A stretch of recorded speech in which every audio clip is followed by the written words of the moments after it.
अस्सलाम वालेकुम वरहमतुल्लाहि वबरकातुहू। सफ़िया जल्दी से खाना लाओ, बहुत भूख लगी है। मुनीर काम से आते ही हाथ धोकर चारपाई पे बैठते हुए बोला, लेकिन आज तो घर में कुछ पका ही नहीं है। क्यों? मुनीर ने सफ़िया के जवाब पर एकदम से कहा, कल आपको बताया तो था कि जो राशन ख़त्म हो चुका है और जो चावल बचे हुए थे वो भी ख़त्म होने वाले हैं। सफ़िया की बात पे मुनीर की सारी भूख ख़त्म हो गई। बच्चे कहाँ हैं? उन्होंने भी कुछ खाया नहीं होगा। उसने बेचैनी से बच्चों की तलाश में इधर उधर नज़र दौड़ाई। आज जमीला भाभी के घर से खैरात की रोटी आई थी, वो इन्हें खिलाकर मदरसे भेजा है। बच्चों की तरफ से कुछ मुतमईन होकर वो उठकर बाहर जाने लगा। कहाँ जा रहे हैं? राशन का बंदोबस्त करता हूँ। सफ़िया की बात पर उसने जवाब दिया, भाई करीम तुमसे एक काम था। थोड़ी देर इधर उधर के हाल अहवाल के बाद मुनीर ने हिचकिचाते हुए अपना मदा बयान किया। हाँ हाँ बोल यार। करीम ने उसके कंधे पर हाथ रखकर उसकी हिम्मत बढ़ाई। मुझे कुछ पैसों की ज़रूरत थी। दरअसल घर में राशन बिल्कुल ख़त्म हो गया और काम से पैसे मिलने में भी अभी कुछ वक्त है। अगर 2-3 हज़ार मिल जाएं तो तुम्हारी बड़ी मेहरबानी होगी। मेरे होते हुए तो फ़िक्र क्यों करता है? ये ले 4,000 रुपये। करीम ने हंसते हुए अपने बटुए में पड़े हज़ार के 4 नोट निकाल कर उसकी तरफ बढ़ाए, जिनको देखकर मुनीर की आंखों में चमक आ गई। यार तेरी बड़ी मेहरबानी। जैसे ही मुझे काम के पैसे मिले मैं तुम्हें ये लौटा दूँगा। पैसे हाथ में आते ही उसके अंदर तवानाई आ गई। ठीक है, जैसे तुम्हारी मर्ज़ी। मुनीर को खुश देखकर करीम भी खुश हुआ, लेकिन फिर भी तुम्हें वही बात कहूँगा। कौन सी बात? नोट जेब में डालते हुए मुनीर ने हैरानगी से उसे देखा। अपने सर से उस ईमानदारी के भूत को उतार कर सिमट बजरी के माल में थोड़ी हेर फेर करो, फिर देखो कैसे तुम्हारे माली मसाइल हल होते हैं। मुनीर को करीम की दोस्ती पे मान था। इस पर जब भी कोई मुश्किल घड़ी आती या उसे पैसों की तंगी होती, वो अपने इसी दोस्त के पास आता जाता था, जहाँ से वो कभी खाली हाथ नहीं लौटता था। लेकिन हर बार वो उसे यही राह दिखाता था जिससे वो चिढ़ता था और उसके पास आने से कतराता था। थोड़ी सी हेर फेर करने से माली मसाइल तो हल हो जाएंगे, लेकिन दिल के सुकून और इत्मीनान का क्या होगा? मुनीर की इस बात पे करीम हंस पड़ा। तुम भी पागल हो। आजकल दिल का सुकून और इत्मीनान है कहाँ? तुम अपनी ही हालत देखो। इन माली मसाइल की वजह से तुम्हारा दिल और जहन परेशान और बेचैन है या नहीं? करीम की बात पे वो खामोश रहा। मैं ऐसे बहुत से लोगों को जानता हूँ जो अपने पेशे में ईमानदारी का राग लापते थोड़ी सी बेईमानी से आज अपनी मुफलिसी के दौर से निकल कर आसूदा हाली की ज़िंदगी गुजार रहे हैं।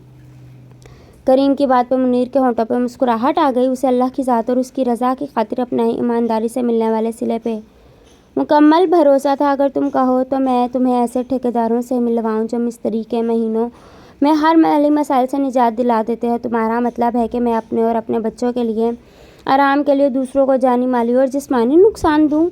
अरे यार ऐसा कुछ नहीं होता। यहाँ तकरीबन हर इमारत ऐसी ही मटेरियल से तो बनी है। ये इतनी बड़ी बड़ी बिल्डिंग्स जो तुम देखते हो ये भी इसी नाकिस मटेरियल से बनी है। लेकिन देखो सिवाय चंद एक के सब ही इतने सालों से पूरी शान से खड़ी हैं। नहीं भाई करीम, तुम कुछ भी कहो, मेरा दिल मुतमईन नहीं हो रहा। मैं अपने बच्चों के पेट में ऐसी रोज़ी नहीं डालना चाहता। उसकी जेब में अभी करीम के दिए पैसे मौजूद थे और वो नमक हरामी नहीं करना चाहता था।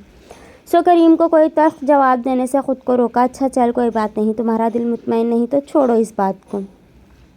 करीम ने हमेशा की तरह उसके गरीज़ को समझकर हंसते हुए उसे उसके हाल पे छोड़ दिया।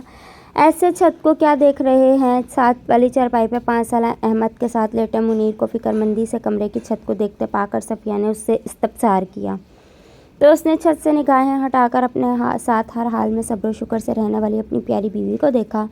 देख रहा हूँ कि ये छत इस दफ़ा की बारिश सह नहीं पाएगी। सो कुछ पैसे हो जाएं तो सामान लेकर खुद ही इसकी मुरम्मत कर लूँ। मुनीर की फ़िक्र पर सफ़िया हंस पड़ी। अरे इसमें परेशान होने की क्या बात है?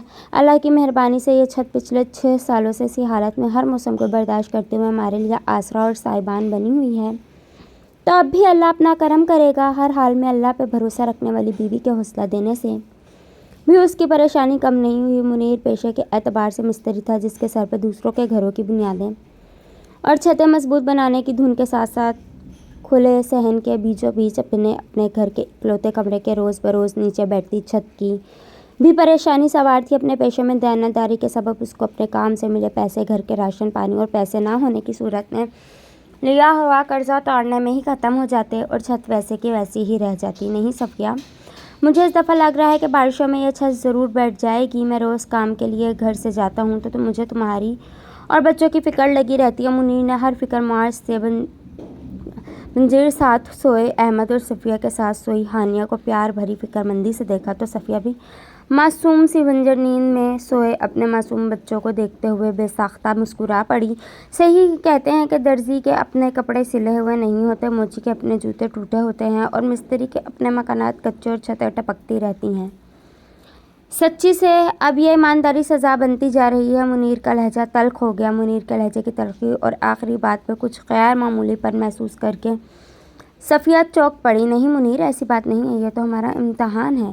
صفیہ کی بات پہ وہ خاموش ہو گیا، لیکن اس کی سوچ میں بدلاؤ آ گیا۔ اللہ کی ذات پہ اس کا یقین کچھ ڈگمگا گیا۔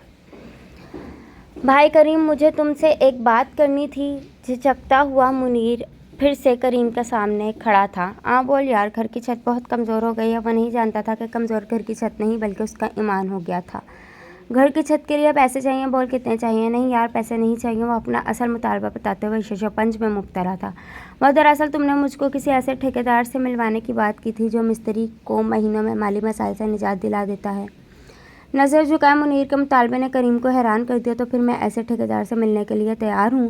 منیر نے اپنے بے چین ہوتے ہوئے دل اور ضمیر پہ اپنے نفس کا پاؤں رکھ کر اپنے گھر کی مضبوط چھت بنانے کے لیے دوسرے بہت سارے لوگوں کے گھروں کی چھتوں کو کمزور بنانے پہ کریم کو اپنے راضی ہونے کا عندیہ دیا۔ اور شاباش، یہ ہوئی نا عقل مندوں والی بات۔ کریم نے خوشی سے اس سے بدلے منیر کا جوش سے کندھا تھپتھپایا۔ پھر وہ اسے اپنے ایک ٹھیکیدار دوست کے پاس لے گیا جو اپنے ہاتھ پاؤں بچا کر اپنے زیر سایہ کام کرتے مستری اور مزدوروں سے سیمنٹ، بجری، لوہے وغیرہ میں حسب منشا ملاوٹ کروا کر اپنا کام باحسن خوبی کروانے میں مہارت رکھتا تھا۔ یعنی اسے ساری گڑبڑی الف تا یہ سکھانی پڑے گی۔ کریم کے زبانی منیر کی داستان سن کر ٹھیکیدار نے گھبرائے ہوئے منیر کو بغور دیکھا۔ نہ صرف سکھانی پڑے گی بلکہ گاہے بگاہے پیٹھ بھی تھپکانی پڑے گی۔ کریم نے ٹھیکیدار کو آنکھ مارتے ہوئے کہا۔ ان کے بیچ بیٹھا منیر ناسمجھی سے ان کی باتیں سمجھتا رہا۔ اس کے بعد کریم نے منیر کے اندر کے خوف اور بے چینی کو مطمئن کرنے اور اس کے سوتے جاگتے ضمیر کو بار بار نیند کی دوائی دینے کے لیے چند دن مسلسل کام پہ اس کے ساتھ ہی رہا، اور ٹھیکیدار نے بھی اپنا ایک آدمی بطور مزدور اس پہ نظر رکھنے کے لیے اس کے ساتھ لگا رکھا تھا۔ کچھ دن بعد ہی ٹھیکیدار کی طرف سے اس کے ہاتھ میں آئی رقم نے اس کی آنکھوں میں چمک پیدا کر دی اور اس نے حیران ہو کر ساتھ کھڑے کریم کو دیکھا تو کریم نے ہنستے ہوئے ان نوٹوں کو اس کے کام کے عوض حلال کمائی کہہ کر اس کی جیب میں ڈال دیا، اور منیر خوشی خوشی چھت کے ساتھ ساتھ پورے گھر کی مرمت از سر نو کروانے کا خواب آنکھوں میں سجا کر گھر کی طرف چلا۔ راستے میں اس نے اپنی بیوی اور بچوں کے لیے فروٹ بھی لیا۔ جب وہ گھر کے سامنے پہنچا تو گھر کے سامنے لوگوں کا جم غفیر دیکھ کر وہ پریشان ہو گیا۔ اوے منیرے، جلدی آ! منیر کو آتے دیکھ کر کسی نے ہانک لگائی۔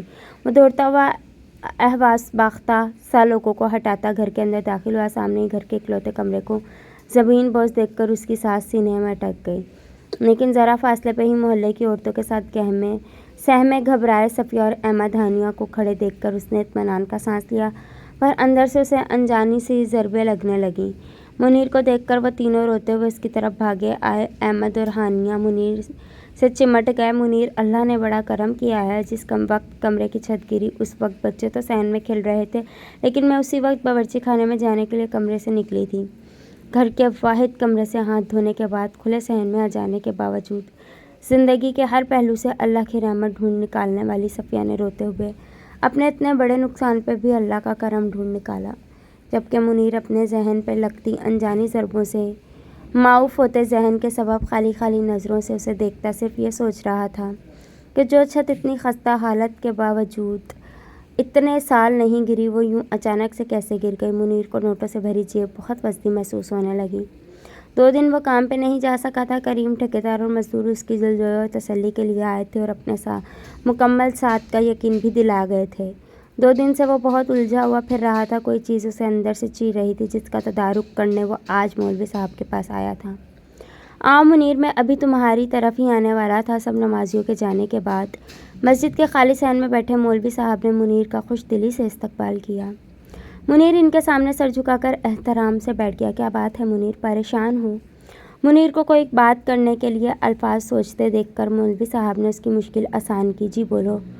جی مولوی صاحب، اپنی بات کہنے کے لیے اس کی گردن نہیں اٹھ رہی تھی۔ مولوی صاحب، یہ ایمانداری کیا چیز ہوتی ہے؟ ہمیشہ رہنے والی زندگی کی عافیت کے لیے اس فانی زندگی میں اللہ کی طرف سے دی گئی آزمائشوں میں سے ایک آزمائش اور بے ایمانی، اللہ کی رحمت سے نا امیدی اور اپنے نفس کی پیروی کرنا۔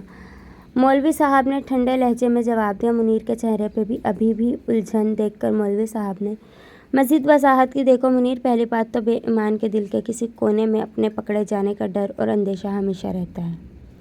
मौलवी साहब की बात पर मुनीर ने अपनी चोरी पकड़ी जाने के अंदेशे से घबराकर मौलवी साहब को देखा तो मौलवी साहब बेसाख्ता मुस्कुरा पड़े, क्योंकि मुनीर के चेहरे पे फैली कशमकश और उसके सवाल से वो मुनीर की अंदरूनी कैफियत को कुछ अंदाज़ा लगा चुके थे।